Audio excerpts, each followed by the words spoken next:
कैसे भामंडल जब वरुण को विजय कर लेते हैं रावण और हनुमान मिलकर के, तो भामंडल सारी की सारी स्त्रियों को ला करके पकड़ करके ले आता है, रावण के सामने प्रस्तुत करता है कि अपन इसका भोग करेंगे।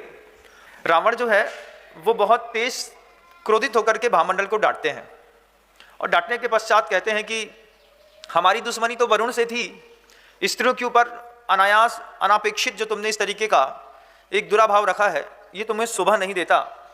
छोटे भाई भामंडल को डांट करके सारी स्त्रियों को स्वतंत्र कराया।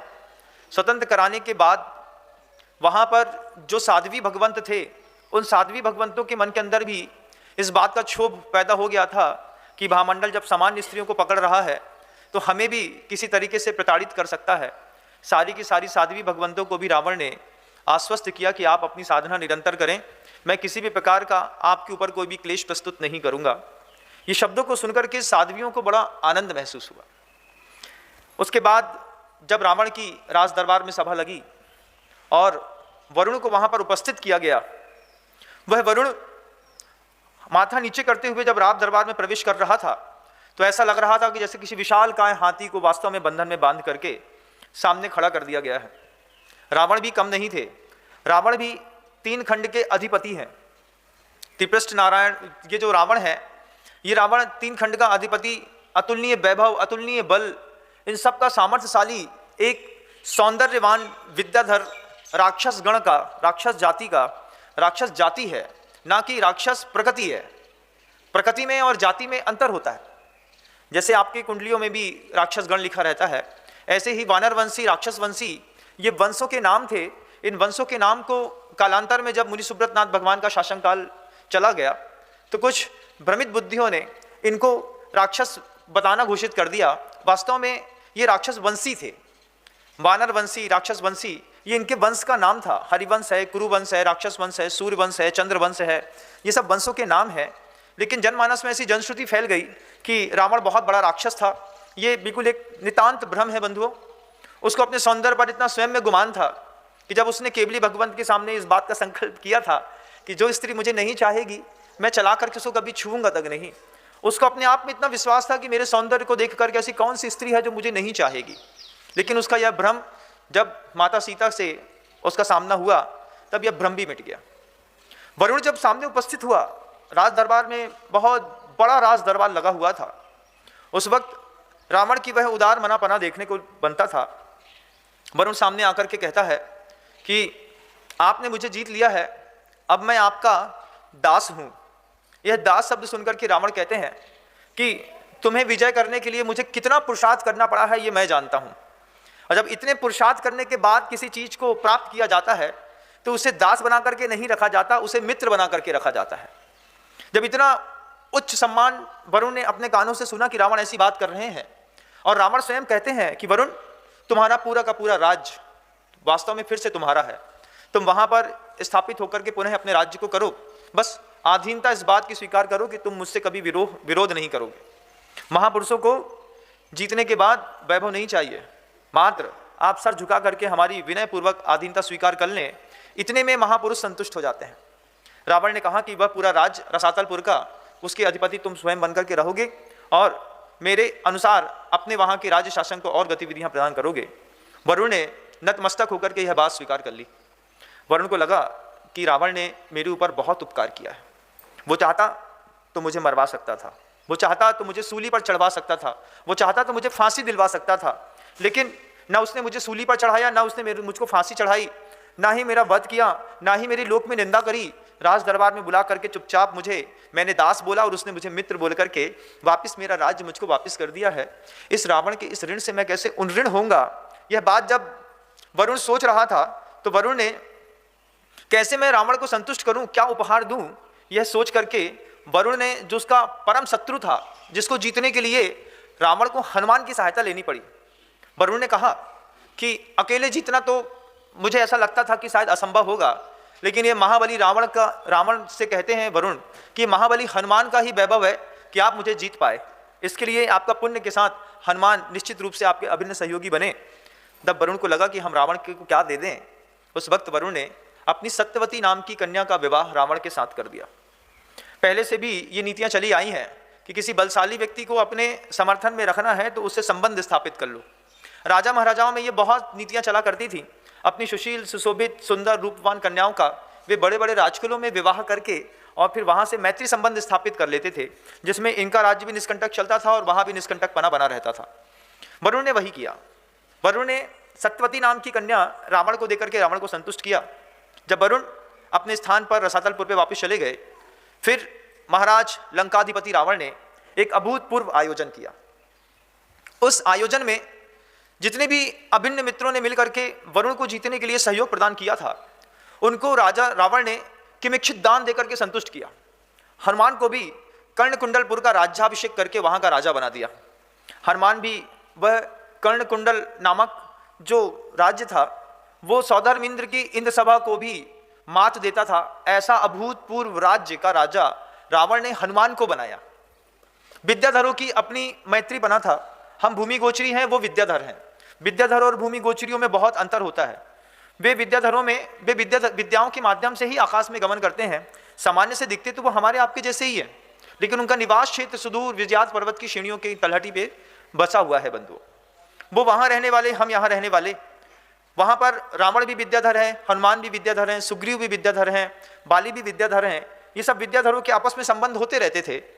हनुमान को संतुष्ट करने के लिए रावण ने कर्णकुंडल नाम का पूरा राज्य दे दिया और भी अपनी जो प्रिय वस्तुएं रावण को बहुत प्रिय थीं, वो प्रिय वस्तुएं भी रावण ने हनुमान को देकर के हनुमान को संतुष्ट कर दिया। हनुमान संतुष्ट थे। रावण अपने राज्य में राज्य शासन कर रहे थे। राज्य शासन जब कभी भी किसी को लगातार सफलताएं मिलती रहती हैं तो व्यक्ति कुछ अलग विचारधाराओं में चला जाता है। जीवन में जब कभी भी आप डिप्रेशन में जाते हैं या हाइपरटेंशन में जाते हैं, उसके लिए या तो कुंठित बुद्धि काम करती है या अति बुद्धि काम करती है। घर के अंदर भी ऐसे ही प्रकार के दो मानसिकता वाले लोग आपके घरों में भी मिलेंगे। बहुत सारे घरों के जो लोग हैं उनकी कुंठित बुद्धि होगी। वे बार बार अपने आप को हीन भावना से देखते हैं। हम में तो कोई गट्स ही नहीं है, हम तो कुछ कर ही नहीं पाते हैं, हम जीवन भर कुछ कर ही नहीं पाएंगे। दादा दादी या पापा जी जो बोलते हैं बस वही करना है, उसी में जीवन का सार है। शुरुआत से बच्चे की मानसिकता जब इस तरीके की हो जाती है, वो धीरे धीरे बड़ा होने के बाद भी इस कुंठित बुद्धि से बाहर नहीं आ पाता। गुरुवर एक बार कभी किसी सज्जन के घर में आहार करने के लिए गए। याद है मुझे वो बहुत अच्छा प्रसंग कि जब गुरुवर, पूज्य गुरुवर आहार करने के लिए किसी श्रेष्ठी के घर में गए तो बहुत बड़ा हॉल था। हॉल में एक वाइट कलर का फ्रिज रखा था और वाइट कलर के फ्रिज के ऊपर जो है कंट्रास्ट देते हुए एक ब्लैक कलर का स्टेबलाइजर रखा हुआ था। आचार्य जी बार बार देख रहे थे आहार करते करते कि ये फ्रिज के ऊपर एक मशीन रखी हुई है। तो जब मशीन रखी हुई देख लिया, फिर जब पूरा आहार हो गया तो गुरुवर मुस्कुरा के पूछते हैं वो फ्रिज के ऊपर मशीन क्या रखी है, उसमें कांटा ऐसा ऐसा हो रहा है। तो वो कहते हैं कि गुरुवर ये स्टेबलाइजर है, कभी इलेक्ट्रिक लो वोल्टेज की हो जाती है, कभी हाई वोल्टेज की हो जाती है। तो लो वोल्टेज में भी लाइफ मतलब फ्रिज खराब हो जाता है और हाई वोल्टेज में भी फ्रिज के बस्ट होने की पूरी संभावनाएं रहती हैं। तो वो वोल्टेज कंट्रोल होता रहे, इस वोल्टेज कंट्रोल करने के लिए यहाँ पर एक स्टेबलाइजर लगाया गया है। गुरुवर ने वो चीज़ देख ली और फिर आकर के हम लोगों से कहते हैं हीरापथ में कि जैसे फ्रिज के ऊपर वो स्टेबलाइजर रखा रहता है ना, स्टेबलाइजर समझते हो? हम लोगों ने कहा समझते हैं। तो आचार्य को बड़ा आश्चर्य हुआ, बोलते तुम लोगों ने देखा है? हम लोगों ने हाँ देखा है आचार्य, स्टेबलाइजर फ्रिज के ऊपर लगाते हैं, इलेक्ट्रिक कंट्रोल करने के लिए लगाया जाता है। तो गुरुवर उस उदाहरण से अपने कैसे धर्म को जोड़ करके कहते हैं, पूज्य गुरुवर कहते हैं कि जैसे स्टेबलाइजर से लो वोल्टेज और हाई वोल्टेज को कंट्रोल किया जाता है, ऐसे ही साधु जीवन में अति आक्रामकता और कुंठितापने को, अति वाचालतापने को और बिल्कुल शांतपने को कंट्रोल करने के लिए सामायिक होती है। बहुत सारे लोग ऐसे होते हैं लो वोल्टेज जोन में चलते रहते हैं। अब जो होगा हो जाएगा, जैसा होता है होने दो, अपने को क्या मतलब है, अपने को क्या करना है, अपन तो चुपचाप खाओ पियो बैठे रहो। ऐसी भी कई लोगों की लाइफ है जो कोई भी क्रिएटिव एक्टिविटी लाइफ में करना नहीं चाहते। कुछ लोग ऐसे हैं जो हाइपर एक्शन में रहते हैं, सुबह से लेकर शाम तक हाइपर एक्शन चलता रहता है। किसी बच्चे को देखिएगा सो के उठने के साथ ही 12 बजे तक हाइपर एक्शन करता है बिना खाए पिए। लगता है जैसे बच्चे के अंदर किसी भगवान ने डूरासेल की बैटरी फिट कर दी है, बिना खाए पिए दौड़ता ही रहता है। तो हाइपर एक्शन को और लोअर एक्शन को दोनों को कंट्रोल करने के लिए गुरुवर कहते हैं कि अपने भी इस हीन भाव को और उच्च भाव को कंट्रोल करने के लिए हमारे पास सामायिक का स्टेबलाइजर है। जब साधक वो सामायिक का स्टेबलाइजर लगा लेता है अपने जीवन में, तो जो हीनता में जाते हुए साधु रहते हैं वो भी उच्चता में आकर के स्थापित हो जाते हैं। और जो बहुत आसमान में उड़ने वाले साधु रहते हैं वो भी सामायिक के समय में धरती पे आकर के शांति से बैठ जाते हैं, बोलते भैया श्रवण है, इसके अलावा तो कुछ है ही नहीं जीवन में। गुरुवर के उदाहरण अपने आप में बहुत अद्भुत होते हैं। जब रावण ने सब कुछ देकर के संतुष्ट कर दिया सबको, रावण आसमान में घूम रहा था, उसका दिमाग बहुत तेज काम कर रहा था और बड़ी उत्साह में जो भी लोग आते वो प्रत्येक दिवस लोगों को किमिच्छित दान देता। एक बात की खुशी थी कि मैंने वरुण को जीत लिया। बहुत दिन बीत जाने के बाद जब रावण का उत्साह खत्म ना हुआ, तब रावण ने किसी सागर बुद्धि नामक निमित्त ज्ञानी से एक बात बुला करके पूछी। जब कभी आपके घर में भी ऐसा होता है बंधुओं, जब आप बहुत ज़्यादा सामर्थ्यवान होते चले जाते हैं, तब भी कभी कभार आप ज्योतिषाचार्य के पास चले जाते हैं। ज्योतिषाचार्य के पास जाकर के पूछते हैं, भैया ये मेरा जो इतना अच्छा समय चल रहा है, मेरी कुंडली देख कर बताओ कितने साल और चलेगा। और जब अपन लो जोन में चलते रहते हैं, तब भी हमको कोई ना कोई पॉमिस्ट्रोलॉजिस्ट पसंद आ जाता है। वहाँ पे हम जाकर के उससे पूछते हैं कि भैया हमारी शनि की ग्रह दशा कब तक ऐसी चले, हमारे घर में कोई धंधा नहीं चल रहा हो, हमारी पत्नी भग गई, हमारे बच्चा हमारी बात सोई नहीं मानता है, घर में पैसे ही नहीं आ रहा हुआ है, स्वास्थ्य भी गड़बड़ रहे थे। जब चारों तरफ से एक साथ विपत्तियाँ आती हैं तो हमको कोई ना कोई ज्योतिषाचार्य जरूर याद आता है। हम जाते हैं, पूछते हैं, फिर वो बताता है तुम्हारे हाथ में और कुंडली में काल सर्प योग है, अब इसका तो 3 साल तक का प्रभाव रहेगा। अब तुम अभी तो 2023 है, फिर 24, 25, 26, जैसे वो ज्योतिषाचार्य हिसाब लगाता है उसको देख के अपन भी हिसाब लगाते हैं। 26 तक, दिसंबर तक कोई उपाय नहीं है। उपाय तो है। उपाय क्या है? वो माता जी की पूजा करनी पड़ेगी, 31,000 रुपये की है। अरे बहुत बड़ी हो गई जी माता जी, थोड़ी कम करो, तो 11,000 वाली करा देंगे। अरे ये भी बहुत ज़्यादा है, तो 5,000 वाली करा देंगे। फिर ला दे के 500, 1100, 2100 में आप निश्चित रूप से अपने ज्योतिष या ग्रहों की शांति के लिए कहीं ना कहीं तो पूजा का पैसा देकर के आ ही जाते हैं। ऐसा होता है बंधु, आप लोग करते होंगे, मैंने देखा भी है। वो बेचारा तोते को बुला करके तोते से पूछवाते हैं, कार्ड निकलवाते हैं, कभी टैरो कार्ड्स देखते हैं। ये सब उसी वक्त देखा जाता है जब हम कभी ऊर्जा के न्यूनतम स्तर पर चल रहे होते हैं या फिर हाइपर एक्शन पे चल रहे होते हैं। हाइपर एक्शन में भी कोई आपको सामने आकर के खड़ा हो जाए और बोले महाराज जी इनको पॉमिस्ट्री बहुत अच्छी आती है, तो आप भी बोल बैठेंगे अच्छा बता मेरे चेहरे में क्या दिखाई देता है। तो भी बोलेगा बड़ी अभी आपका तेज तो बहुत तेज चल रहा है, अभी 2 साल और चलेगा। बस 2 ही साल चलेगा? झुट्टे, जिंदगी भर चलेगा। तो नहीं अभी 2 साल चलेगा, फिर आपको पेट संबंधी दिक्कत होगी, फिर थोड़ा सा पीठ में दर्द होगा, फिर आपके पैर में दर्द होगा। तो आदमी जैसे वो ज्योतिषाचार्य साइकोलॉजिकल इफेक्ट देता है, बोलने का तरीका अलग रहता है। तो जैसे वो बोलता है कि पेट में पैर में दर्द होगा, 3-4 दिन बाद लगता है यार पेट में सही में थोड़ी पेट की शिकायत हो रही है, जंगल नहीं हो रही है, क्या नहीं हो रहा है, फिर ऐसा नहीं हो रहा है। साइकोलॉजिकल इफेक्ट्स बहुत पड़ते हैं लाइफ में। रावण ने सागर बुद्धि नामक निमित्त ज्ञानी से जब अपने वो चरम पर थे, 3 खंड के अधिपति थे, पूरा वैभव साथ में था, अनुकूल इंद्रजीत थे, मेघनाथ थे, कुंभकर्ण थे, भामंडल था, उस वक्त पूछा कि बताओ मेरा जीवन का अंत कैसे होगा। जरूरत नहीं थी लेकिन पूछ लिया। अब दिमाग है, बैठे बैठे क्या करे, रावण ने पूछ लिया। आप सागर बुद्धि नामक का निमित्त ज्ञानी था। वो निमित्त ज्ञानी कहता है कि आपके ग्रहों की स्थितियों में आप किसी भी विद्याधर के द्वारा कभी नहीं मारे जाएंगे। जैसे ही ये बात रावण ने सुनी कि मैं किसी भी विद्याधर के द्वारा कभी भी नहीं मारा जाऊंगा, रावण बड़ा संतुष्ट हुआ कि विद्याधर की नगरियों में कोई भी व्यक्ति मेरी मृत्यु का निमित्त या कारण नहीं बनेगा। फिर वो सागर बुद्धि कहता है आप ना सिंह से मारे जाएंगे ना अष्टपद से, किसी की हिम्मत नहीं है कि आपको मार दे। फिर रावण पूछता है मेरी मृत्यु का कारण कौन बनेगा, निमित्त कौन बनेगा मेरी मृत्यु में।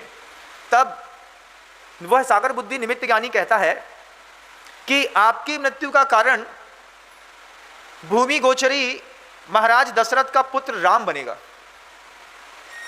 ये बात निमित्त ज्ञानी सागर बुद्धि ने रावण को विद्याधर की नगरियों में वहां रहते हुए बता दी थी कि दुनिया में कोई भूमि गोचरी राम महाराज दशरथ हैं, उनका पुत्र है राम, वो आपकी मृत्यु में निमित्त बनेंगे। निमित्त अलग चीज होती है, मारने वाला कोई और है, ये निमित्त बनेंगे बंधुओं, सोचिएगा आप, निमित्त बनेंगे। ये बात सुन ली। फिर निमित्त ज्ञानी ये भी कहता है इतना ही नहीं, महाराज जनक जो मिथिला के अधिपति हैं उनकी कन्या भी आपकी मृत्यु का कारण बनेगी। रावण विद्याधर की नगरियों में बैठा हुआ, कहाँ विद्याधर की नगरियां और कहाँ ये भारत की वसुंधरा, ये भूमि गोचरी लोग, कहाँ वो आकाश में चलने वाले लोग, आपस में कोई वैभव ही समझ में नहीं आया। लेकिन जब सागर बुद्धि निमित्त ज्ञानी ने ये बात कह दी, रावण के मन के अंदर चिंता पैदा हो गई, क्योंकि जो सटीक ज्योतिष बताने वाले लोग होते हैं उनकी बातों को झुटलाया नहीं जा सकता बंधुओं। भले आउटलाइंस रहती हैं लेकिन बिल्कुल सटीक कई बार सिद्ध होती हैं। ये मेरे जीवन का खुद का निजी अनुभव भी है कि घर के अंदर दादाजी थे और दादाजी ने किन्हीं सज्जन को बता दिया कि आप 42 वर्ष की उम्र में शांत हो जाएंगे। मैं सोचता रहा कि अभी तो ये इतने बड़े पद पर बैठे हुए हैं, इतना इनका वैभव है, इतना लोग इनको पूछते हैं, मानते हैं, और ये कह रहे हैं कि 42 वर्ष की उम्र में शांत हो जाएंगे। ऐसे 2 महानुभावों को, एक को 42 वर्ष की उम्र में, एक को 45 वर्ष की उम्र में दादाजी ने घर में ही मृत्यु के संकेत दिए। और मेरे देखते देखते वो सामान्य से असामान्य जीवन जीने वाला वो व्यक्ति 42 वर्ष की उम्र में शांत हो गया। तब पहली बार एहसास हुआ इस बात का कि ज्योतिषी को इतना जल्दी झुटलाया नहीं जा सकता। रावण को जैसे ही पता चला कि भूमि गोचरी महाराज दशरथ का पुत्र राम, महाराज दशरथ हैं, उनका पुत्र मृत्यु का कारण बनेगा, ये बात जब चल रही थी उस वक्त अनेक विद्याधर बैठे थे। विभीषण भी वहीं पर बैठे करके ये बात सुन रहे थे। सुनते सुनते विभीषण बड़े चिंतित हो गए। जैसे ही विभीषण को चिंता हुई कि मेरे बड़े भाई रावण को मारने के लिए कोई भूमि गोचरी राम, दशरथ का पुत्र राम काम आएगा और महाराज जनक की पुत्री सीता के निमित्त से मेरे बड़े भाई का वध होगा या उनकी मृत्यु होगी, विभीषण को भयंकर क्रोध आया। विभीषण ने सारे विद्याधर बुला करके विद्याधर नगरी से निकल करके उस धरती पर भेजे इस बात के लिए कि जा करके पता करो कि ये महाराज दशरथ कहाँ रहते हैं, पता करो महाराज जनक कहाँ पर रहते हैं। उन्होंने बरसों निकाल दिए इस बात को ढूंढने के लिए कि महाराज जनक और दशरथ कहाँ रहते हैं। विद्याधर के लोगों को महाराज जनक और दशरथ का पता नहीं मिला। इधर महाराज दशरथ अपने आंगन पर बैठ करके जिनेन्द्र भगवान की पूजन अभिषेक इत्यादि कर रहे थे। उसी वक्त आकाश मार्ग से घूमते फिरते हुए एक मणिमय कमंडल लेकर के और साथ में रत्नों की एक उसमें उनके गले पर एक जनेऊ डली हुई थी, मणिमय बंद बंधे हुए थे। ऐसे नारद ऋषि जो हैं आकाश मार्ग से नीचे उतरते उतरते उतरते उतरते महाराज दशरथ के सामने आकर के खड़े हो गए। जैसे ही नारद सामने आकर के खड़े हुए, दशरथ ने नारद को बारंबार नमस्कार किया। नमस्कार करने के बाद नारद जी से पूछते हैं, हे संत श्रेष्ठ, आप ये बताइए कि आप अभी कहाँ से आ रहे हैं। जब नारद ने बताया कि अभी तो मैं पूरी विद्याधर की नगरियों को घूमा, फिर विजयाद की सीढ़ियों में गया, फिर गजदंत पर्वत पर जाकर के मैंने भव्यतम जिनालय के दर्शन किए। वे कैसे जिनालय थे जहाँ पर बैठने के लिए आसन भी शुद्ध सोने के बनाए गए थे, वैडूर्य मणि की दीवारें थीं, जहाँ पर अकृत्रिम जिनालयों में अद्भुत जिनबिंब विराजमान थे। मैंने ऐसे सौंदर्यवान अनेकों जिनबिंबों के दर्शन किए, वहाँ पे पूजन का सौभाग्य प्राप्त किया। वहाँ से मेरा मन नहीं भरा तो फिर मैं और विशेष श्रेणियों में जा करके वहाँ पे जो अकृत्रिम जिनालय थे, सारे के सारे अकृत्रिम जिनालयों की मनोहर बड़ी बड़ी प्रतिमाओं के दर्शन करके, पूजन करके अपने आप को धन्य मानता हुआ, दर्शन करता हुआ जब मैं विद्याधर की नगरियों में लंका पहुँचा तो महाराज दशरथ, लंका में मुझे एक संवाद सुनने को मिला। वह संवाद जो सागर बुद्धि और रावण के बीच में हुआ था, वह पूरा का पूरा संवाद नारद ने महाराज दशरथ को सुना दिया। जब महाराज दशरथ को नारद ने पूरा संवाद सुनाया कि सागर बुद्धि एक निमित्त ज्ञानी के द्वारा रावण को ये बताया गया है कि तुम्हारी मृत्यु महाराज दशरथ के पुत्र के माध्यम से होगी, तब से विभीषण बड़ा क्रुद्ध हो गया है और क्रुद्ध होकर के विभीषण पूरी सृष्टि पर आपको ढूंढ रहा है। कितने अच्छे हैं नारद, पहले से आकर के बता दिया दशरथ को। अब दशरथ के मन के अंदर कुलबुल कुलबुल कुलबुल पैदा हो गई कि हम तो भूमि गोचरी रहने वाले लोग और वो विद्याधर के अधिपति वो विभीषण मुझे धरती पर ढूंढ रहा है। क्या करते महाराज दशरथ? नारद बार बार महाराज दशरथ से कहते हैं कि महाराज दशरथ, आप अपने बचने का खुद उपाय ढूंढिए, अपनी रक्षा स्वयं करिए, क्योंकि विभीषण अत्यंत वेगवान और अत्यंत क्रोधशाली है। उसके क्रोध को मैंने वहाँ पर देखा था, मुझे लगा कि मैं आकर के आपको बता दूं, इसलिए मैंने आपको संज्ञान दिया। अब आप अपनी रक्षा स्वयं करिएगा। ऐसे शुभ संकेत दे करके और अशुभ से बचने के उपाय बता करके नारद आकाश मार्ग से ये कहते हुए निकल गए कि अब मैं जाकर के राजा जनक को और संवाद सूचित करा दूं कि जिसमें राजा जनक भी हैं, वो भी घर के अंदर जो है अपनी सुरक्षा कर पाएंगे। तो कौशल नरेश महाराज दशरथ से मिलकर के नारद जो हैं सीधे मिथिला पहुँच करके राजा जनक के पास पहुँचे। राजा जनक को भी जब ये संवाद सुनाया कि विद्याधर में कई विद्याधर विभीषण का अगुवाई में यहाँ पर आपके वध का निमित्त विचार बना करके धरती पर आ रहे हैं, आप बचने का प्रयास करिएगा। नारद जो है वो राजा जनक के पास जाकर के बोलते हैं कि आप अपनी सुरक्षा करने का प्रयास करिए। इधर महाराज दशरथ अपने मंत्री को बुला करके मंत्री से पूछते हैं कि जब नारद स्वयं आकर के इस तरीके का संवाद मुझे सुना गए हैं, अब बताइए कि मैं क्या करूं। मंत्री बहुत चतुर थे और सबसे बड़ी बात महाराज दशरथ के बहुत विश्वस्त थे। जैन दर्शनकार आचार्य रविशरण महाराज ने पद्म पुराण में इस बात को स्पष्ट लिखा हुआ है कि मंत्री को पूरा का पूरा राज्यभार दशरथ देकर के छद्म रूप में जीवन यापन करने के लिए अपना रूप बदल करके कहीं और निकल गए और मंत्री ने पूरी प्रजा, पूरा शासन, पूरा सिंहासन, पूरी सत्ता संभाल ली। मंत्री इतने सुयोग्य और विश्वस्त थे कि उन्होंने महाराज दशरथ के जैसा बिल्कुल एक कृत्रिम पुतला बनाया। लाख को पानी में घोल करके उस पुतले के अंदर रक्त का प्रवाह भी संचित कर दिया। अच्छे अच्छे लोग महाराज दशरथ के उस पुतले को देख करके भ्रम खा जाते थे कि महाराज का पुतला है कि सही में महाराज बैठे हुए हैं। जैसे अभी भी आजकल जब कभी भी आप लंदन में जाकर के उस म्यूजियम में लोगों के पुतले देखते हैं, तब पुतलों में कभी लगता नहीं कि माननीय नरेंद्र मोदी सामने सीधे खड़े हैं कि उनका पुतला खड़ा है। जब आज का विज्ञान इतना स्पष्ट है, उस वक्त भी इस तरीके का विज्ञान चलता था। और कौशल अधिपति महाराज दशरथ के 7 खंड के मकान में 7वें खंड में उस पुतले को इस तरीके से स्थापित किया था कि पूरी प्रजा कभी जान भी नहीं पाई कि अभी पुतला शासन कर रहा है कि महाराज दशरथ स्वयं शासन कर रहे हैं। मंत्री निरंतर नीचे आते, राज शासन संभालते, सत्ता संभालते, ऊपर से महाराज के पुतले के दर्शन करा देते, आशीर्वाद की मुद्रा दिला देते। जनता देखती है, संतुष्ट हो जाती, कभी समझ भी नहीं पाती कि पुतले से हमने आशीर्वाद ले लिया और चले गए हैं। उस पुतले के अंदर मंत्री ने कुशलतापूर्वक लाख को गीला करके और रक्त के प्रवाह में, धमनियों में, नसों में रक्त का प्रवाह के रूप में लाख संचित करा दिया। और एक दिन ऐसा आया कि विभीषण को अयोध्या के कौशलपति महाराज दशरथ का पता चल गया। मंत्री बहुत सजग थे, एक एक दिन सावधानी पूर्वक मंत्री यहाँ पर निकाल रहे थे। तब उस वक्त जब विभीषण को पता चला कि कौशल अधिपति महाराज दशरथ यहाँ पर इस महल पर रहते हैं, विभीषण बस एक ही बात सोचता रहा कि जब राम अभी पैदा हुए ही नहीं है, जब राम अभी षष्ठी पर आए ही नहीं है, इससे पहले ही हम दशरथ को मार देते हैं। दशरथ को मार देने से जब दशरथ ही नहीं रहेंगे तो राम कहाँ से आएंगे, और जब राम ही नहीं आएंगे तो हमारे भाई रावण का वध कहाँ से होगा। इस विचार शक्ति को सोच करके विभीषण ने अपने विशेष विद्याधर विद्युत बिलसित से उस पुतला, वो जो रात में शयन कक्ष में सो रहा था, विभीषण ने स्वयं अपनी आंख से चेहरा देखा। चेहरा देखने पर विभीषण स्वयं भ्रम खा गया। विद्याधर था, स्वयं भ्रम खा गया कि ये महाराज दशरथ सो रहे हैं कि कोई और सो रहा है। जब विभीषण ने देखा कि यहाँ पर ये महाराज दशरथ सो रहे हैं, विद्युत बिलसित से कहता है, जाओ उनका सर काट करके ले आओ। जब सर काट करके लाने की बात हुई, विद्युत बिलसित गया, एक झटके में सर काट करके निकाला। जैसे ही धड़ मस्तक से अलग हुआ, मस्तक को उठाया तो लाख का वो जो द्रव्य था वो नीचे बह करके बिल्कुल रक्त जैसी अनुभूति करा रहा था। हवा लगने के साथ ही वो लाख धीरे धीरे धीरे धीरे सूख रहा था, जैसे खून थोड़ा सा हवा लगने पर धीरे धीरे सूख करके गाढ़ा हो जाता है, ठीक ऐसी स्थिति उसकी हो रही थी। विभीषण ने महाराज दशरथ का वह मानव निर्मित पुतले का मस्तक देख करके भ्रम में आकर के खूब हंसे और हंस करके उस पूरे के पूरे जो सिर था, उस सिर को समुद्र में फेंकते हुए फिर वापस वो विद्याधर के लोक में निकल गया। विभीषण अपनी आंखों से आश्वस्त हो गए कि महाराज दशरथ का वध हमने अपनी आंख के सामने कराया। और यही स्थिति राजा जनक के यहाँ भी हुई। राजा जनक को भी सोते हुए ही विभीषण ने मार करके उनका मस्तक भी उठा करके और समुद्र में फेंक दिया।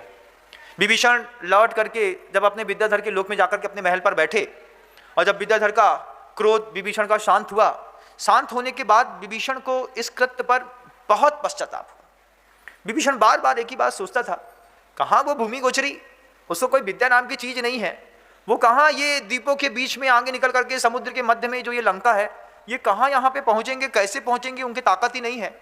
व्यर्थ में ही मैंने उस मंत्री की, उस निमित्त ज्ञानी की बात को सुन करके वर्षों तक भटकता रहा और भटक करके सोते हुए निरपराध महाराज दशरथ और जनक की हत्या कर दी।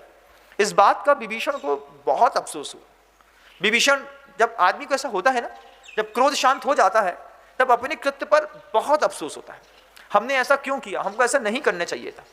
कई बार ऐसा होता है अपने जीवन में, जब हम अपना टारगेट निश्चित कर लेते हैं, जब हम निश्चित कर लेते हैं ये बात भी कि हमको ये काम करना है, इतने वक्त पे करना है, ऐसा ही करना है, अपना पूरा आपने गोल सेट कर लिया, और गोल सेट करने के बाद जब आप अपने टारगेट से भटक जाते हैं, गोल सेट करने के बाद आप कुछ और काम करने लगते हैं, गोल सेट करने के बाद आपके पाँव, आपके कदम, आपकी नज़र कहीं और जाकर के सेट हो जाती है।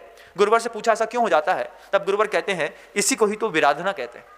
जब हमने अपना गोल सेट कर लिया, गोल सेट करने के बाद अपने आप अपने गोल से हटे क्यों।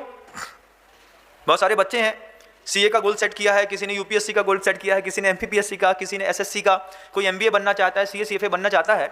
जब आपने अपना गोल सेट कर लिया है, जब आपको पता है कि मुझे इस तरीके से कार्यक्रम करने पर मैं इस तरीके से 3 साल 2 साल 1 साल मेहनत करूंगा, और मेहनत करने के बाद मैं पास हो जाऊंगा, मेरा सीए क्लियर हो जाएगा, मेरा एमबीए क्लियर हो जाएगा, फिर ऐसा कौन सा विषय बीच में आता है कि आप अपना गोल सेट करने के बाद भी अपने गोल की तरफ कदम न बढ़ा करके कहीं और कदम बढ़ाते हैं। 12th क्लास में डिस्टिंक्शन लेकर के 6 सब्जेक्ट में डिस्टिंक्शन लाने वाली वो बच्चा या बेटी जब सीए का क्रैश कोर्स करने के लिए, सीपीटी का एग्जाम देने के लिए किसी स्कूल में, किसी कॉलेज हॉस्टल में जाकर के पढ़ती है, उस समय उसका टारगेट से कैसे वो भ्रमित हो जाती है। जाती है सीए पढ़ने के लिए, और वहाँ पे फ्रेंड सर्किल में, गॉसिप पे, घूमने फिरने में, सिगरेट पे, ड्रग्स पे, बॉयफ्रेंड्स में घूम करके पापा का 3 साल तक पैसा बर्बाद करती है। लौट करके घर आती है, चुपचाप बैठती है, 1 साल और इंतजार करती है, शादी करती है और अपनी लाइफ सेटल कर लेती है। ये कितने, कभी आप दुर्ग, भिलाई, रायपुर, भोपाल, इंदौर जाकर के देखिएगा। मैंने खूब देखा है अपनी आंखों से, सब देखी हुई बात बता रहा हूं बंधु। गोल सेट करने के बाद भी लोग कैसे भटक जाते हैं जरा जरा सी बातों में। विभीषण को भी लगा इस बात को। विभीषण सोचता है कि क्या क्या वो भूमि गोचरी, हम कहाँ विद्याधर की कॉलोनी में रहने वाले विद्याधर, हमारे पास तक तो वो चाहेगा भी तो कभी आ नहीं पाएगा। और एक जरा सी बात से मैंने फालतू में महाराज दशरथ और साथ ही साथ जनक का वध करा दिया। इस बात का विभीषण को बहुत अफसोस, खूब अफसोस होने के बाद जब विभीषण से अपने मन का संकलेश न मिटाया गया, तब विभीषण शांतिनाथ भगवान के जिनालय में जाकर के शांति कर्म, दान, पूजा, अभिषेक इत्यादि करने में प्रवृत्त हो गया। आचार्य रविशंकर महाराज खुद कहते हैं, मनुष्य जब अत्यधिक संक्लेशित हो जाए, उसके संक्लेश से उबारने के लिए दान, उसके संक्लेश से उबारने के लिए भगवान की पूजा, उसके संक्लेश से उसको मुक्त करने के लिए उपासना, स्तोत्र पाठ के अलावा कोई दुनिया में कोई दूसरा उपाय है ही नहीं। विभीषण ने भी वो उपाय किया, लेकिन हम यहाँ पर मनुष्य लोक में रहने वाले लोग जब डिप्रेशन में चले जाते हैं, जब हमको घर में कोई अवसाद में आ जाता है, जब हम कोई गलती कर देते हैं, गलती करने के बाद खुद अपने आप में गिल्ट फील करते हैं, गिल्ट फील तो करते हैं, रोते हैं, फालतू के काम करते हैं, लेकिन दर्शन, पूजन, अभिषेक, दान, पूजा, स्तोत्र पाठ इत्यादि में हमारी प्रवृत्ति नहीं होती। विभीषण साफ साफ शांति कर्म करके अपने आप को बार बार संतुष्ट करता रहा कि मैंने भगवान का अभिषेक किया, मैंने भगवान की पूजा की, मैंने भगवान मंदिरों में दान दिया, मैंने बहुत अच्छी से व्यवस्थाएं बना ली हैं, मैं निश्चित ही उस पाप कर्म को थोड़ा सा कम कर पाऊंगा या उससे उन्नृण हो पाऊंगा। ऐसी विचारधारा विभीषण की बन रही थी। विचार करते करते करते उनको मूर्छा आ गई। मूर्छा से जब वो पुनः जागृत हुए, जागृत होने के बाद विभीषण एक ही बात सोचते हैं कि दुनिया में बहुत कम प्रतिशत है सक्रियता से पाप करने वालों का, और निष्क्रियता से पाप की अनुमोदना करने वाले दुनिया में बहुत सारे लोग होते हैं। 12% लोग मिलेंगे जो सक्रिय पापी हैं। उन सक्रिय पापियों की पाप करने की सक्रियता देने का जो बल है, वो बल 88% उन लोगों को जाता है जो उनके पाप के कामों को देखने के बावजूद कुछ नहीं कहते हैं। कुछ नहीं कहने पर पापियों को पाप करने का हौसला मिलता है। कभी देखिएगा रास्ते में, जब कभी रोड में कभी कोई किसी को मारता है, एक गुंडा जब किसी दूसरे लड़के को मारता है, किसी व्यक्ति के अंदर मारता है, तो दुनिया के सैकड़ों लोग उसको देख रहे होते हैं, लेकिन बचाने कोई नहीं जाता। जब बचाने नहीं जाता तो वही होती है कि 12% दुर्जनों की सक्रियता 88% निष्क्रिय सज्जनों के ऊपर डिपेंड करती है कि हम अगली बार कितना गहरा पाप करेंगे। एक बार किसी गुंडे ने रास्ते में किसी को मार दिया, फिर मारने के बाद जब उसका विरोध नहीं होता है, विरोध नहीं होने पर उसकी उस सक्रियता को और बल मिलता है। अगली बार आज डंडा मार के गया है, कल गोली चला करके जाएगा। विभीषण सोचते हैं इस बात को कि जब मेरे मन के अंदर यह विचार आया कि मुझे दशरथ को जनक की वध करना है, मेरे अंदर तो विचार था, लेकिन मेरे आसपास के परिकर के लोगों ने उस विचार को रोका क्यों नहीं? विचार को रोकते तो हो सकता है मैं मान जाता। इस तरीके का अफसोस जो मुझे उनकी मृत्यु को प्राप्त कराने के बाद हो रहा है, शायद मैं इस अपराध बोझ से बच जाता। यह बात विभीषण को अंदर बहुत खटक रही थी। विभीषण शांति कर्म, पूजन, दान, अभिषेक इत्यादि से निर्वृत्त होकर के जैसे तैसे अपने को मन को मना करके फिर दूसरे कार्यों में लग गया। इधर राजा दशरथ जो थे वो छद्म वेश में अभी भी विश्व पे घूम रहे थे। जब कभी प्रतिकूल परिस्थितियां होती हैं तो कई बार अपना सब कुछ छोड़ करके बाहर निकलना पड़ता है। कृष्ण जी ने भी यही किया था जब वो रणछोड़ दास के नाम से माने गए थे, कि जब देखा कि जरासंध से जीतना संभव है तो वो युद्ध का मैदान छोड़ के निकल लिए। राजा दशरथ ने भी वो काम किया कि राजा दशरथ विभीषण के उस आतंक से आतंकित होकर के मंत्री को अपना पूरा का पूरा राज्यभार सौंप करके चले गए। राजा जनक और राजा दशरथ इस धरती पर घूम रहे थे। राजा दशरथ घूमते घूमते घूमते कौतुक मंगल नगर के अंदर प्रवेश कर गए। कौतुक मंगल नगर के अंदर जब प्रवेश किया तो राजा दशरथ सर्वत्र सिर्फ एक कन्या की प्रशंसा सुन रहे थे। राजा सुमति और रानी पृथुश्री की वह कन्या थी, उसकी 3 लोक पे चर्चा थी। राजा दशरथ बिल्कुल सामान्य वेश धार के, जैसे ठंडी के दिनों में कोई गंदा सा कंबल लेकर के, फटे मैले कपड़े पहन करके और आपके नगर के बाहर से निकल जाता है, आप उसकी तरफ दृष्टिपात भी नहीं करते, ठीक ऐसे ही होता है। ट्रेन इत्यादि में कभी देखिएगा, कभी आपको ऐसे गंदे कपड़े पहनने वाले लोग मिल जाएंगे, लेकिन कई बार गंदे कपड़े पहन करके चमकदार चेहरे वाले लोग भी मिल जाएंगे। चेहरे की चमचमाहट बताती है कि परिस्थितियां खराब हैं, आदमी ऐसा नहीं है। कई बार कपड़ों से आदमी की पहचान होती है, कई बार चेहरे से आदमी की पहचान होती है। महाराज दशरथ जब कौशल मंगल नगर में घूम रहे थे, महाराज दशरथ ने सुना कि एक महाराज की कन्या है, वह कन्या की कीर्ति 3 लोक में व्याप्त है। वह कन्या संगीत के मामले में अत्यधिक निपुण है। जितना वह संगीत जानती है उतना ही उसके अंदर नृत्य कौशल भी है। नाचने की कला में भी वो पारंगत है। जितनी वो नाचने की कला में पारंगत है उतनी ही वो वादन करने में, किसी भी इंस्ट्रूमेंट को बजाने की कला में भी पारंगत है। उसके साथ ही साथ इस बात की भी चर्चा थी कि उसको भोजन का विज्ञान भी बड़ा अद्भुत रूप से आता है। भोज विज्ञान में 5 प्रकार का भोज विज्ञान होता है। एक भोज्य होता है, दूसरा भक्ष्य होता है, तीसरा लेह, फिर पेय। तो जो भक्ष्य है वो भक्ष्य क्या होता है कि भक्ष्य में जैसे लड्डू है, मोदक इत्यादि हैं जो आप स्वाद के लिए खाते हैं, ये भक्ष्य है। इसके बाद भोज्य है। भोज्य में भी 2 प्रकार हैं, एक मूल भोज्य है, एक सहायक भोज्य है। इन सब चीज़ों में वह कन्या बड़ी प्रवीण थी। मूल भोज्य में जैसे आप जब भोजन करते हैं तो मूल भोज्य में रोटी आती है, पराठा आता है, मूल भोज्य में भात आता है, और उस मूल भोज्य के सहायक भोज्य और होते हैं। रोटी का सहायक भोज दाल है, सब्जी है, चटनी है। स्वाद लेने वाले भोज अलग होते हैं। उन्हीं भोजनों में शीत प्रकृति करने वाले भोज्य पदार्थ अलग होते हैं। इन पूरा विज्ञान, ऐसा अद्भुत विज्ञान उस कन्या के अंदर था कि उसकी कला 3 लोक में व्याप्त थी, कि इसको मुख्य भोजन भी पता है और साधक सहायक भोजन भी पता है। जैसे आप जब कभी भी होटल इत्यादि में जाकर के कोई जंक फूड्स लेते हैं या फिर कभी किसी होटल में खड़े होकर के समोसा खाते हैं, आलू बंडा खाते हैं, कुछ और भी खाते होंगे, ये सब चीज़ें सहायक भोजक में आती हैं। लेकिन जब कभी भी मनुष्य सहायक भोज्य पदार्थों से अपना पेट भरता है और मूल भोज को स्वीकार नहीं करता है तो शरीर में विशेष प्रकार के रोग होना शुरू हो जाते हैं। जब कभी आप सब्जी खा लीजिए, दाल खा लीजिए, चटनी खा लीजिए, पापड़ खा लीजिए, और मूल भोज की सहायता के बिना सहायक भोजन का भोजन कर लिया तो शरीर में विशेष प्रकार का कभी शीतांश होता है, कभी वायु का प्रकोपन होता है। बहुत सारे ऐसे लोग होते हैं जिनके पीठ में बहुत सारा दर्द बना रहता है। उसका मुख्य कारण रहता है कि वो ठंडे और खट्टे सलाद जो हैं वो शुरुआत में खा लेते हैं। सलाद खा लेने से शरीर के अंदर जो है वो शीत प्रकृति हो जाती है। कच्ची सलाद खा ली, उसके ऊपर आपने मान लीजिए गर्म पानी पी लिया या चाय पी लिया, कॉफ़ी पी ली, भले 15 मिनट बाद पी ली, दूध पी लिया, तो इससे पेट के अंदर विशेष प्रकार की जीव राशि की उत्पत्ति होती है। और वो जीव राशि की उत्पत्ति होने पर पेट के अंदर की आंतें धीरे धीरे वो जीव पैदा हो जाते हैं।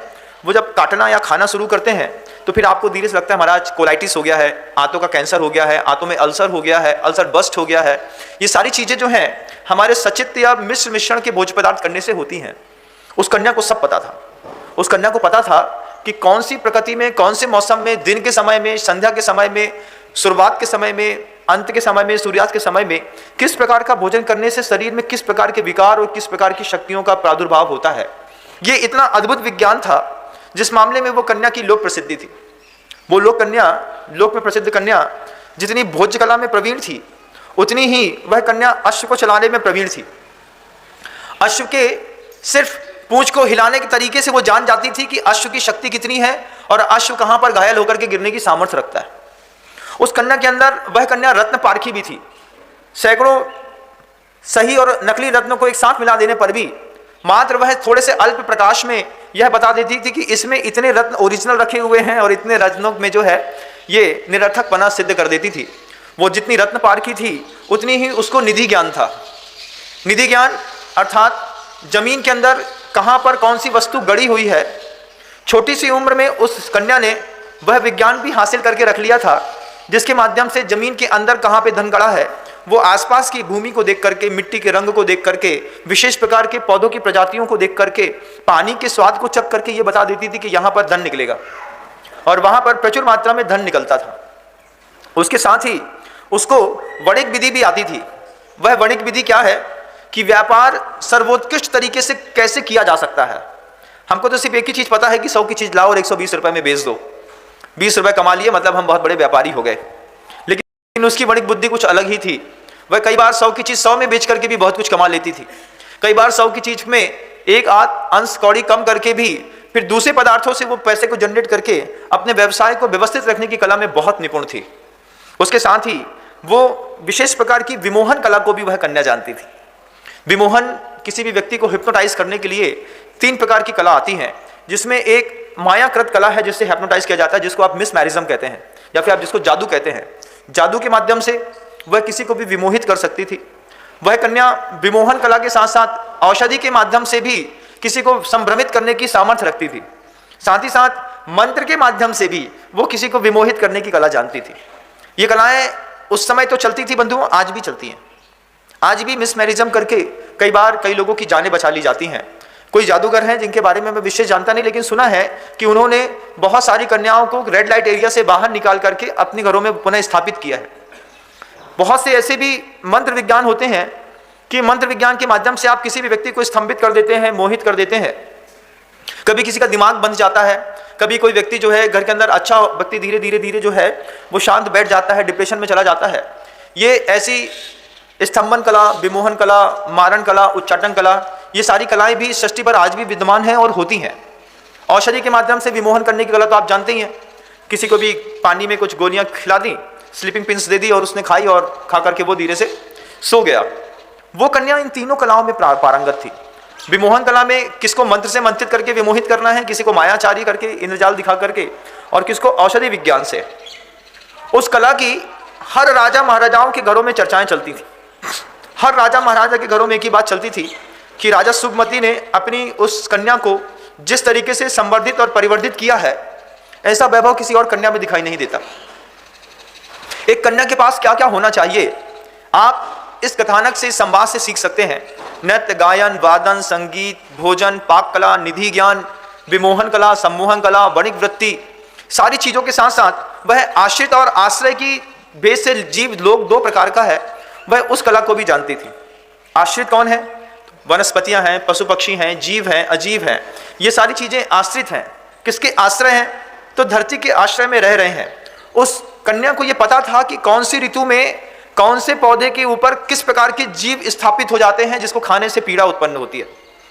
वो ये भी जानती थी कि औषधियों के भंडारों को किस समय तोड़ा जाता है, किस समय उसे संवर्धित परिवर्धित किया जाता है और किस समय उसका भक्षण किया जाता है। जैसे औषधि विज्ञान में आयुर्वेद की जो औषधियां हैं वे ऐसा नहीं होती है कि आपने टेबलेट खोली और खा ली। औषधि विज्ञान का अपना नक्षत्र और ग्रह को देख करके औषधि विज्ञान प्रारंभ किया जाता है। सोमवार के दिन हो, चर नक्षत्र हो, अमृत नक्षत्र हो, लाभ नक्षत्र हो, उस समय जब आयुर्वेद की औषधियों को विशेष रूप से दिया जाता है तो वो शीघ्रकालिक दूरगामी प्रभाव सिद्ध करती हैं। उस कन्या को सब पता था। हमारी कन्या को क्या पता है, एक बार देखने की बात। उस कन्या को भोजन कला भी पता थी। उस कन्या को पता था कि स्वाद, खाद्य, पेय, लेप, भक्ष, भोज्य में किस वक्त क्या दिया जाए जिससे परिवार के लोगों की संवर्धित और शरीर संवर्धित होता रहे। इसके साथ ही उस कन्या की एक लोकज्ञता कला भी बड़ी प्रसिद्ध थी कि वो चेहरा देख करके समझती थी कि कौन क्या चाहता है। उसकी वेश कला भी बड़ी प्रसिद्ध थी। वेश कला के अंदर स्नान कला आती है, वेणी बांधने की कला आती है, जूड़ा बांधने की कला आती है कि उस वेश कौशल में स्नान भी कौन से सीजन में किस पदार्थ से किया जाता है। जैसे हर सीजन में आप, जैसे आपके यहाँ तो खैर वो क्या कुछ मिलता है, क्या कहते हैं उसको, वो लिक्विड वॉश मिल जाते हैं, डिओड्रेंट से नहाते हैं, कैसे नहाते हैं, साबुन से नहाते हैं, लिक्विड साबुन भी आते हैं। उसको वेश कौशल भी आता था। मतलब बारिश के दिनों में वो जो आप नहाने का साबुन यूज करते हैं उसमें उसको पता था कि बेसन को भी कुछ चिकना पीस लिया, चिकना पीस करके उसमें बड़ी इलायची, छोटी इलायची के साथ जो है थोड़ी सी दूसरे भी तिक्त पदार्थ मिला करके, और जब उसको शरीर पर लगाने से विशेष प्रकार के चर्म रोग नहीं होते हैं। फिर विशेष प्रकार की और भी कलाओं में ठंडी के दिनों में कितने गर्म पानी से नहाया जाता है, पानी का ताप कितना रखा जाता है, बारिश के दिनों में किस प्रकार से क्या चीज भोजन करी जाती है, इन सब चीजों में वो कन्या अपने पूरे घर में प्रत्येक व्यक्ति को निर्देशित करती थी। जैसे ये बारिश का सीजन चल रहा है, बारिश के सीजन में आप कभी भी देखिएगा कि पानी के फंक्शन, इन्फेक्शन बहुत ज्यादा हो जाते हैं। बारिश के दिनों में ही आदमी को स्किन डिसीज होती है, छोटे छोटे चित्ते पड़ जाते हैं, खुजलियां बहुत होती हैं, कभी कान में कीड़ा काट जाता है, कभी कुछ हो जाता है। तो ये जो छोटे छोटे कीड़े जब आपके को काटते हैं तो इनका रिएक्शन आपकी बॉडी के अंदर थोड़ा थोड़ा जाता है। मान लीजिए बारिश के दिनों में काटने वाला मच्छर और अन्य दिनों में काटने वाले मच्छरों में अंतर होता है। कुछ सूखे कचड़े के मच्छर होते हैं, कुछ मल के मच्छर होते हैं, कुछ मच्छर ऐसे होते हैं जो विशेष प्रकार के पौधों में रात दिन में चिपके रहते हैं और फिर रात्रि में आकर के आपको काटने का प्रयास करते हैं। इन मच्छरों का भी उनके रंग को देख करके, उनके साइज को देख करके विज्ञान भी एक अपने आप में कला है जिसके बारे में हम कुछ जानते नहीं हैं। तो ये बारिश के दिनों में विशेष प्रकार के जो मच्छर काटते हैं, कीड़े काटते हैं, इनसे बचने के लिए अभी आप बारिश के दिनों में देखेंगे सबसे ज्यादा बेसन उपयोग में लिया जाता है। बेसन एक्चुअल में एंटीबायोटिक होता है। जैसे आप कोई एंटीबायोटिक खाते हैं, एंटी फंगल, एंटी इन्फेक्शन वाली चीजें खाते हैं, तो इन दिनों में, बारिश के दिनों में आप देखेंगे कि लपटा बनता है, ककड़िया पपड़िया बनती हैं, और भी अजवाइन को मिला करके, थोड़ी सी पीपर मिला करके जो सामान बनते हैं, इसका भी अपना विज्ञान है कि उस विज्ञान के माध्यम से बेसन खाने से अजवाइन का उपयोग करने से, इन दिनों में थोड़ा सा लौंग का प्रयोग करने से विशेष प्रकार के जो इन्फेक्शन, विशेष प्रकार के कीड़ों के काटने का जो जहर पेट पे जाता है वो इन सब चीज़ों से दूर होता चला जाता है। तभी बारिश के दिनों में बोलते हैं ना, भजिया, खकरिया, पपरिया, लपटा, बबरा, इन सब चीज़ों को खा करके आदमी अपना काम चलाता है। उसके पीछे का अपना पूरा विज्ञान, उस विज्ञान से वो कन्या इतनी भली वाली परिचित थी कि सुबह होते साथ ही वो घर के अंदर बता देती थी कि आज ऐसा होगा, ऐसा करना है, ये करना है। उसके अलावा वो वैयवृत्ति में भी निपुण थी। वैयवृत्ति की निपुणता भी थी, ऐसी थी कि स्पर्श से कई बार त्वचा को सुख मिलता है, स्पर्श से कई बार त्वचा के साथ साथ मांस को सुख मिलता है, कई बार वैयवृत्ति करते वक्त त्वचा मांस के साथ साथ हड्डियों को सुख मिलता है, और कई बार चारों चीज़ों में, स्पर्श करने के साथ, त्वचा में, मांस में, हड्डी के साथ मन को भी सुख मिलता है। तो मन को सुख प्राप्त करने के लिए जब कभी भी आप देखिएगा, जब आप कभी अपने स्पा सेंटर में जाते हैं तो एक बिल्कुल स्लो साउंड में कोई म्यूजिक बजता रहता है।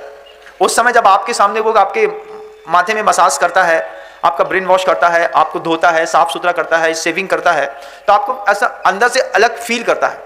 अब आपकी उसने शेविंग कर दी, शेविंग करने के बाद फिर वो आपकी क्रीम लगाता है, पाउडर लगाता है, दुनिया भर की चीज़ें लगाता है। उसके पीछे का जब पीछे गर्दन की हड्डी चटकाता है, फिर बाहू चटकाता है, फिर कुछ करता है, उससे क्या है, ये वो विज्ञान है जिस विज्ञान के माध्यम से त्वचा को मिलने वाला सुख, मांस को मिलने वाला सुख, हड्डियों में मिलने वाला सुख, मन को मिलने वाला सुख, और फिर इससे प्रकुपन भी, दोनों चीज़ें, मतलब दोनों कलाएं हैं, एक सुधारने की, एक बिगाड़ने की, कि ऐसा कौन सा द्रव बाहर लगा दें कि थोड़ी देर के बाद इसके शरीर के अंदर लाल लाल चिकते निकल आएँ। ये औषधि विज्ञान को जानने वाले लोग थे। वो कला, उस कन्या को सब चीज़ों में महारत था। इतनी महारती होने के बावजूद वो कन्या रथ चलाने में भी महारथी थी, अस्त्र चलाने में और शस्त्र चलाने में भी उसका महारत था। युद्ध के कौशल में भी उस कन्या को सिखाया गया था। हम अपनी आज की जो बेटियां हमारे घरों के अंदर हैं, उन बेटियों को सिर्फ एक चीज़ सिखाते हैं, physics, chemistry, math, biology, PCM ले लीजिए, पढ़ लीजिए, जोमेटो बुला लीजिए, खा लीजिए, टीवी डीटीएच देख लीजिए।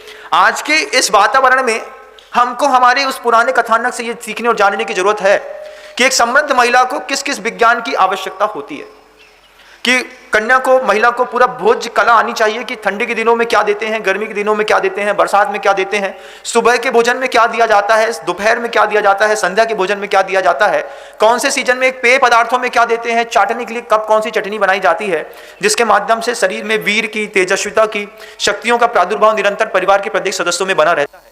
इस पूरे के पूरे विज्ञान से मुझे तो नहीं लगता कि आज कोई बेटी समृद्ध होगी। वे भी, जो भी थोड़ी बहुत कुछ बेटियां रहती हैं, उनको तो अभी दड़ेल के तेल के बारे में भी पता नहीं। उनको तो ये भी नहीं पता है कि कढ़ाइया में अगर पापड़ डाल देते हैं तो फिर उसमें से पराठा या पूड़ी नहीं निकाल सकते, कि पूड़ी फिर बाद में लाल और काली पड़ जाती है। उन सारे विज्ञानों की जानकार एकमात्र कन्या। उसका इतना वैभव था, युद्ध कला भी जानती, संगीत भी जानती, नृत्य भी जानती, अंदर गड़े हुए धन को भी वो देख करके निकालना जानती। उस कन्या की चर्चाएं तीनों लोक में चलती थी। राजा सुखमती ने जब सोचा, प्रतुश्री उसकी स्त्री थी, दोनों राजा रानी मिलकर के सोच रहे थे कि इस कौशल मंगल नगर में मेरी कन्या की हर राजा महाराजाओं के हृदय में चर्चा है, किसको मैं अपनी ये गुणवंती कन्या दे दूं। उसका सौंदर्य देवताओं को आश्चर्यचकित करता था। महाराज सोचते थे अगर राजा हरिवाहन को देता हूं तो मेघनाथ, मेघदूत जो है वो रुष्ट हो जाएगा, मेघदूत को देता हूं तो जय कीर्ति जो है वो मेघदूत के ऊपर चढ़ाई कर देगा, जय कीर्ति को देखता हूं तो विष्णु दत्त जो है वो जय कीर्ति को मारने का प्रयास करेगा। महाराज निश्चित नहीं कर पा रहे थे कि इस कन्या को किसको दे दें। फिर महाराज ने सोचा कि क्यों ना कन्या का स्वयंवर करा दिया जाए। जब लक्षण शास्त्र में, सामुद्रिक शास्त्र में, ज्योतिष शास्त्र में, गृह शास्त्र में, गृह शास्त्र में, युद्ध शास्त्र में, हर शास्त्र में प्रवीण है ये कन्या, तो क्यों ना इस कन्या का स्वयंवर करा करके ये कन्या जिसको बने उसके साथ ही छोड़ देना ठीक है। ये सोच करके राजा सुमति ने और प्रतुषी ने अपनी कैकेयी नाम की उस कन्या का विवाह के लिए स्वयंवर रचा। जब कैकेयी का स्वयंवर रचा गया तो पूरे राष्ट्र से विभिन्न प्रकार के विभिन्न प्रांतों के राजा महाराजा वहां पर आकर के निश्चित समय पर खड़े हो गए। दरबार पूरा सजा धजा था। महाराज दशरथ उसी कौशल मंगल नगर पर घूम रहे थे। महाराज दशरथ के कानों में जब ये बात पता चली कि ऐसी कोई गुणवान, शीलवान, रूपवान, धैर्यवान, समृद्धवान, विवेकवान कन्या जिसका विवाह होने जा रहा है, महाराज दशरथ कौतुकवश उसका स्वयंवर देखने के लिए चले गए। जब कौतुकवश स्वयंवर देखने के लिए वहां पर पहुंचे, महाराज दशरथ के वस्त्रों से महाराज दशरथ का छात्र तेज कभी छिप न पाया। उनके चेहरे को देख करके लगता था कि कोई उच्च कुल के ये व्यक्ति हैं, लेकिन अभी परिस्थिति बसास निम्न कपड़ों में पहन करके यहाँ वहाँ घूम रहे हैं। उनकी चरण पादुकाएं भी सामान्य व्यक्ति के जैसी थी, वस्त्र भी बिल्कुल सामान्य थे, दाढ़ी मूंछ के बाल बढ़ गए थे, लेकिन फिर भी माथे का तेज बहुत ज़्यादा वृद्धिंगत हो रहा था। क्योंकि बिल्कुल सिद्ध बात है कि जब शुद्ध भोजन करने से शरीर में ऊर्जा बढ़ती है तो सिद्धि में सबसे कम समय लगता है। हमारे घर के अंदर जब शुद्ध भोजन नहीं मिलता है तो हमको किसी भी प्रकार की सिद्धि करने में बहुत लंबा समय गुजर जाता है। वही बात साधुओं के जीवन में कितनी सहज हो जाती है। पूज्य गुरुवर ओम शब्द भी अपने मुख से आपके कान में सुना दें, उसका इतना जबरदस्त प्रभाव है कि आचार्य श्री जी ने ओम शब्द कह दिया, क्योंकि वे 55 साल 57 साल पुराने ऐसे महान साधक हैं जिनने अपनी ऊर्जा के पूरे प्रवाह को एक ऐसे योग में स्थापित किया है कि आज उनके मुख से कहा गया हर शब्द ब्रह्म है। वो महाराज दशरथ, उनका छात्र तेज, उनके माथे की वो रौनक, अच्छे अच्छे राजा महाराजा दिख रहे थे, लेकिन महाराज दशरथ आकर के सामान्य व्यक्तियों की दीर्घा में जाकर के बैठ गए। पूरे पहले बहुत सारे राजा महाराजा अपने बड़े स्वर्ण के सिंहासन में बैठे थे, उसके बाद दरबारी बैठे थे। उन राजा महाराजाओं के 2 राजाओं के पीछे जाकर के महाराज दशरथ चुपचाप जो सामान्य दीर्घा रहती है उसमें जाकर के बैठ गए। कैकेयी अपने आप में जब इतने निपुण शास्त्र की ज्ञाता थी, प्रतिहारिणी एक एक करके सारे राजा महाराजाओं का परिचय करा रही थी। ये कौशल प्रांत के राजा हैं, ये बंग देश के राजा हैं, ये अंग देश के राजा हैं, ये मगध के हैं, ये यहाँ के हैं, ये वहाँ के हैं। कैकेयी इतनी निपुण थी कि परिचय कराने से पहले चेहरा देख करके बता देती कि इस राजा का आगे क्या होने वाला है। एक एक करके कैकेयी ने 100 से ऊपर राजाओं को पार कर लिया। अंत के जब 2 राजा बचे थे, उन 2 राजाओं के बीच में कैकेयी जाकर के जैसे खड़ी हुई तो कैकेयी की दृष्टि महाराज दशरथ के ऊपर पड़ी। दशरथ पीछे समान रूप से बैठ करके कैकेयी के रूप को देख रहे थे और अंदर ही अंदर सोच रहे थे कि इतनी कौशलवान कलावान यह जो कन्या है, ये कैसे इन सामान्य राजाओं के हाथ में जाएगी, किसको ये बरेगी, मैं भी देखता हूँ। लेकिन कैकेयी का एक अपना अद्भुत व्यक्तित्व था। 2 राजाओं के बीच में खड़े होकर के कैकेयी की दृष्टि जैसे ही महाराज दशरथ के ऊपर पड़ी, पहली बार में चेहरा देख करके कैकेयी ताड़ गई कि ये किसी बड़े राज्य के अधिपति भी हैं और साथ में क्षत्रिय हैं और उच्च गोत्रीय हैं। और उस बात को ताड़ने साथ ही कैकेयी ने अपने मनोगत में उत्पन्न होने वाली उस वरमाला को महाराज दशरथ के गले में तो देखते साथ ही डाल दिया। जब तक प्रतिहारिणी सामने खड़े बैठे हुए 2 राजाओं के बारे में और कुछ बताती, तब तक कैकेयी ने निर्णय कर लिया कि इतनी भरी सभा में अगर कोई मेरा स्वामी बनेगा तो पीछे बैठा हुआ वो सामान्य पुरुष ही मेरा स्वामी बनेगा, क्योंकि उसके चेहरे में छात्र तेज दिखाई दे रहा था। कैकेयी इतने सारे विज्ञान में निपुण थी कि बिना संकोच किए महाराज सुमति महारानी पतुश्री देखते रह गए और दरबारियों से पीछे हट करके सामान्य दीर्घा में जाकर के उसने अपने हाथ में पकड़ी हुई वरमाला जो है वो महाराज दशरथ के गले में डाल दी। वो वरमाला भी कैकेयी ने अपने हाथ से बनाई थी। वरमाला भी 4 प्रकार की होती है। ये बात कभी आपने सोची भी नहीं होगी। वरमाला कितने प्रकार की होती है? 4 प्रकार की वरमालाएं होती हैं। एक शुष्क वरमाला होती है, एक आर्द्र वरमाला होती है। ताजे पुष्पों से जो मालाएं बनाई जाती हैं उसको आर्द्र वरमाला कहते हैं। सूखे फूल और सूखे पत्तियों से जो मालाएं बनाई जाती हैं या फिर ऊर्ध्वोत्थित उद्घटित मालाएं होती हैं जो आप कभी मखाने से, चावल के दाने से, मूंगफली से बनाते हैं, किसी बीज से बनाते हैं, वो भी मालाएं होती हैं। एक मिश्र माला होती है जिसमें गीले पुष्पों के साथ सूखे पत्ते लगा करके और माला बना दी जाती हैं। उस वक्त वह आर्द्रमाला मिश्र बनी हुई थी जिसमें सूखे पत्तों के बीच में चंपा और कुसुम के फूलों को लगा करके कैकेयी ने स्वयं वरमाला बनाई थी। ये जो आप वरमालाएं आपके यहाँ जब वेडिंग होती हैं जो आप बना करके किसी के गले में पहना देते हैं, उसमें भी निश्चित किया जाता है कि कौन से नक्षत्र का पुरुष है, उसकी लग्न राशि में कौन सी है, तो इसके लिए कौन से पुष्प की माला पहनाई जाएगी। लेकिन इतना तो ज्ञान हमारे यहाँ है ही नहीं। हमको तो गुलाब समझ में आया, गेंदा समझ में आया, सूरजमुखी का फूल समझ में आया, कचू समझ में आओ भैया वरमाला चाहे 500-500 रुपया दे, कोई भी वरमाला उठा करके पहना दे, शादी हो गई। अब शादी तो हो गई, फिर बाद में धूम धूम धाए धाए, उसके लिए भी छोटी छोटी चीज़ें जवाबदार रहती हैं। कैकेयी ने अपने हाथ से अपनी लग्न राशि को देख करके कुसुम के फूलों की माला बना करके और ले जा करके महाराज दशरथ के गले में जब पहनाई, महाराज दशरथ अति प्रसन्न हुए। महाराज दशरथ उस वक्त तो थोड़ा चुप करके बैठे थे, लेकिन जैसे ही कैकेयी ने महाराज दशरथ के गले में वरमाला डाली, वैसे ही महाराज दशरथ अपनी पूरी छाती फुला करके सामने खड़े हो गए। महाराज शुभमती और रानी पतुश्री सामने आकर के महाराज दशरथ का हाथ पकड़ के जैसे नीचे लाए। महाराज शुभमती स्वयं सोचते रहे कि कैकेयी इतनी निपुण होकर के जब इस सामान्य व्यक्ति को चुना है तो निश्चित ये कोई असामान्य महापुरुष है। शुभमती के अंदर बहुत अच्छा विश्वास था कि मेरी कैकेयी कभी भी कोई गलत निर्णय नहीं लेती। कैकेयी का एक छोटा भाई था जिसका नाम द्रोणमेघ था। द्रोणमेघ, शुभमती, पृथुश्री और कैकेयी, इन चारों को पूरे के पूरे जितने भी राजा और सामंत आए थे अचानक खड़े होकर के बड़ी क्रूर दृष्टि से देखने लगे। हरिवाहन कहता है कि हम लोग की बदनामी करने के लिए महाराज शुभमती ने चला करके इस विचित्र स्वयंवर को रखा है जिसमें कैकेयी ने एक साधारण पुरुष को चुना है। मेघनाथ कहते हैं कि अब कुछ एक ही उपाय बचा है कि सामान्य से दलित जैसे दिखने वाले पुत्र को, ये व्यक्ति को उठा करके एक ही बार में नष्ट कर दो और कैकेयी का अपहरण करके जो सबसे पहले ले जाएगा कैकेयी उसकी पत्नी मानी जाएगी। इस तरीके का क्षोभ 100 से अधिक राजाओं के बीच में एक साथ खड़ा हो गया।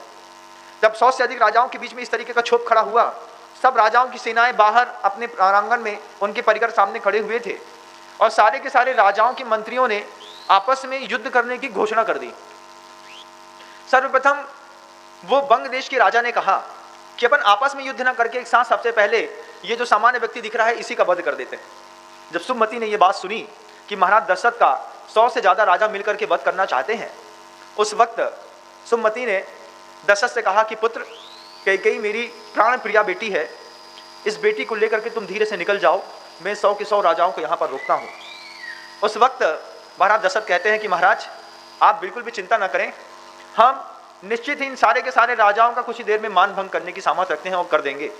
और ये बात कहकर के महाराज दशरथ कैकेयी का हाथ पकड़ के राजसभा से बाहर निकल करके रथ के ऊपर सवार हो गए।